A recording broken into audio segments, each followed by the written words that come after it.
What's up, everybody? It is the Beef Flow Show podcast. Welcome to the Beef Flow Show podcast, the holliest and jolliest of all podcasts. I hope everyone had a happy and safe Christmas, Hanukkah, Festivus for the rest of us, or pagan mating ritual. I want to give a special shout out to everybody that's joined up the Facebook group the last couple of weeks. If you haven't joined up yet, you're missing out on the fun. We've been having weekly contests for Starbucks gift cards for creative content, and it has been going awesome. Appreciate all you guys that participate there. Go to facebook.com and check out the B-Flow Show podcast group and tell your mom to do the same. Today's episode is things adults don't tell you when you were a kid. Growing up, our parents taught us some false and sometimes even harmful things. They even omitted information for the sake of us finding it out later for ourselves. The old saying goes, ignorance is bliss, but I can say in some cases, ignorance is just ignorance. Let's take a look at some of these stretchers and tall tales that adults tell you when you're a kid. When you turn 30, your body starts falling apart. They may hint at it while they're groaning when they're sitting up and sitting down or getting in and out of a car. They may tell you that their knees are aching because there's a thunderstorm or snowstorm on the way, and it's because of their arthritis. But they don't tell you as a kid that you start falling apart at 30.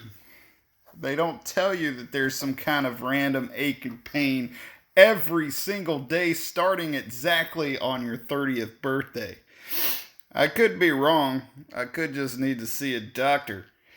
Heating pads are your best friend past 40, and that icy hot dulls the pain while the heat relaxes it away. Icy Hot is not an official sponsor of the B-Flow Show podcast, unfortunately. You'll have to go through at least 3 relationships before you find someone that is right for you. Hear me out. I'm so proud of everyone out there that married their high school sweetheart straight out of elementary school, and you're still together despite the fact that your mother-in-law hates you for not having a job. I've seen a lot of women come and go in my life, but we all seem to just get tired of each other and move on. Even some of the most seasoned of married couples I've seen have rocky spots when they get up in age and the kids move out of the house. They have to actually remember that they have an identity of their own and to worry about, instead of worrying about soccer practice. The empty nester syndrome is definitely a thing. Most people don't even know who the hell they are until they get on up, later in years. The sad part is that we're told that we're adults at 18 years of age and we think we have to rush into everything. The mistakes we make in our 20s carry over to our 30s, and we have to clean up the mess, if we can. The baggage that we gain from failed relationships can carry on into the next one, and then the next one, until we realize that we're the problem and seek to fix ourselves. I may be just talking to myself. I probably am. To get good at anything, you have to practice. Relationships should be the same way. And in some ways are. Anybody ever get their heart broken? Well, you have to mend that shit back up and try not to pass on the issues to the other person that you get with. If you're lucky, the other person will love you through that baggage claim and stamp your passport so you can fly out to the tropical paradise of Lovesville, population 2, you and them. Love isn't always a feeling. Sometimes it's a decision. A decision that you're going to stick with that person come hell or high water. It's great to have those feelings and passion as well, of course, but you're not going to have fuzzy feelings every day you're around somebody. Sometimes they're going to annoy the piss out of you. You're going to freak out because they're breathing wrong. It's perfectly natural and doesn't mean that you don't love them, though. Another thing that adults don't tell kids, adults, not just parents, they don't tell the kids is unless you come from a wealthy family and inherit some cash from a great uncle named Louis, 90% of your money will go to live. Rent, power, water, car insurance, car maintenance, gas for the car, health insurance, medical bills when the insurance doesn't cover it fully, garbage disposal, groceries, student loans, mortgage, property taxes, house maintenance supplies, house cleaning supplies, Hulu, Amazon Prime, Amazon Echo, Alexa, Netflix. I can go on and on and on and on. Boxstock.com, whatever your subscription services you're using. Then, if you get that covered, there's still kids to be had that can cost you a ton of moolah. For a middle-income family to raise a child through the age of 17 is now estimated at $233,610. That's right, this was according to a report by the Department of Agriculture. How's that for birth control, people? Thankfully, our parents didn't use any, or it didn't work. Also, it's good that they didn't read any reports like that. What they did tell you when you were a kid is this, that you can be anything you want when you grow up. Not when I'm trying to die of starvation. Sorry. Edit. What they did tell you is that you can be anything you want to be when you grow up. Not when I'm not trying to die of starvation or frostbite. When I think of doing something I want to do, alright, edit this part. What they did tell you is that you can be anything you want to be when you grow up. When I'm not trying to die of starvation or frostbite. When I think of doing something I want to do when I grow up, it would be rich and without the burden of having to pay bills. That's what I wanted to be when I grew up. I always wanted to do something in creative arts, but it costs money in order to pursue any dream. They even have a term for it. It's called a starving artist. Ever watch American Idol's Got Talent shows? They always show the story of the pretty girl whose family abandoned her and she had to sleep in her car for 3 years. Then she gets in the line and audition for this show, nails it, and gets her big break. That's normally what you have to do to even get recognized. What they don't show you is how many open mics and shithole bars she played trying to live her dream. Probably getting hit on and treated poorly by the bar managers. How many of these people don't make it and have their dreams crushed because they chased something that their adult influences said was possible and they got burned for it? It's the idea that people can be whatever they want to be. That is horseshit. You can be whatever you want to be, but first you need to have a social security number, then a birth certificate with a legal name on it that you don't get to choose. Then you hope someone takes care of you enough in order to be able to be old enough to feed yourself, grow up and start going to school in order to be told that you can be anything you want, but you have to keep going to school through high school or you'll be a dropout. Boy, sure don't want to disappoint your adult influences on that one, right? Then you're encouraged to spend tens of thousands of dollars to go to school for 4 more years, or more than that if you want to be a doctor. Then you graduate to hopefully find a job that pays enough to help you out of the debt that you just created for yourself. That takes years depending on your situation.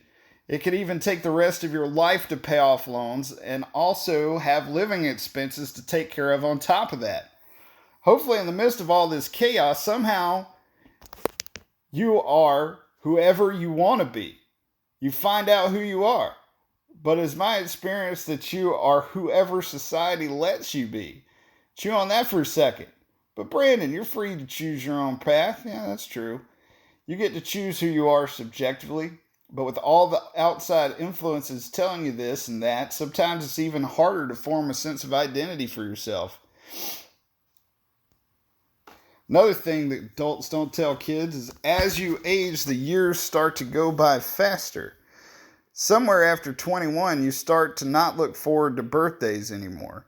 You turned 16, you got your license. You turned 18, you could buy a pack of smokes. You turned 21, you can now have a drink. You turned 25, you can rent a car. You have no other birthday to look forward to until 65 when you can start getting a Social Security check. By then, you're knocking on death's door. Side note, I think one of the biggest scams is letting the government take all your money, all your life, only to give you a piece of it. If you live to 65, which is no guarantee.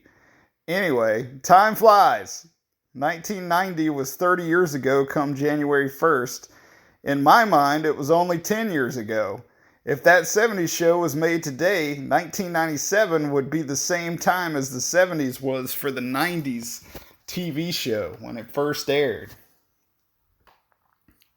Guess what else they don't tell you? Or do tell you? Adults tell kids that there is a Santa Claus, Easter Bunny, and Tooth Fairy. These are bold-faced lies and false reality that they created for their offspring. But it's all in good fun, right? I remember being a kid and waking up on Christmas. According to my parents, the magical man from the North Pole had paid my sister and I the night before. That guy in the suit, he paid us a visit. That magical man, the night before, he left some presents and even ate some cookies and drank some milk, or drank the cookies and ate the milk. They were set out, you know. We would even go to the mall, get our picture taken with this guy.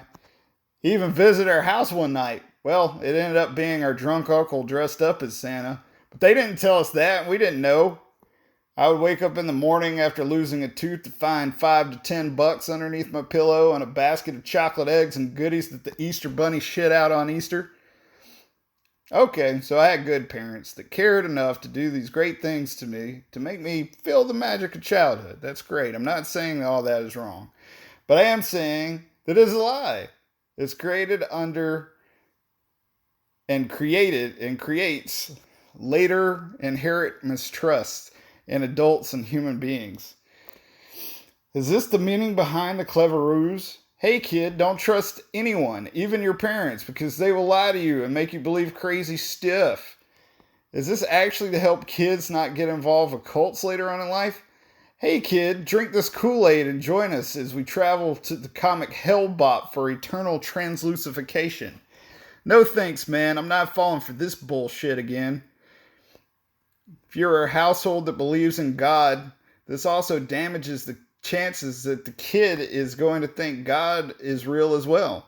After this magic man from up north has turned out to be a hoax, good luck in getting them to believe that there's a magical being in the clouds. Good job, adults, for permanently damaged kids' ability for believing in the supernatural for your own enjoyment. I've heard people try to justify this by saying St. Nicholas was a real person. Yeah, he was. But he isn't at the North Pole with a bunch of underpaid elves getting ready to travel the world in a sleigh with flying reindeer with his magical bag of toys for all the good kids in the world. St. Nicholas is dead and his bones are scattered across the world.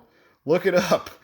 A common practice was for saints to have their bones scattered because they believe saintly remains have special supernatural powers. You know, our parents could tell some stretchers. All right, everybody. Thanks for listening to the B-Flow Show. Oh, my God. Thanks for listening to the B-Flow Show podcast. There we go. To continue the discussion, hit up that Facebook group. If you'd like to donate to the cause, my Cash App is BFlow777. I would love some donations to better further the content and quality of the podcast. If you can. Nothing is required, of course. I love you guys, and I do appreciate all the support that I'm getting. Until next time, keep it between the ditches, and don't bring home anything that itches. Bye, everybody.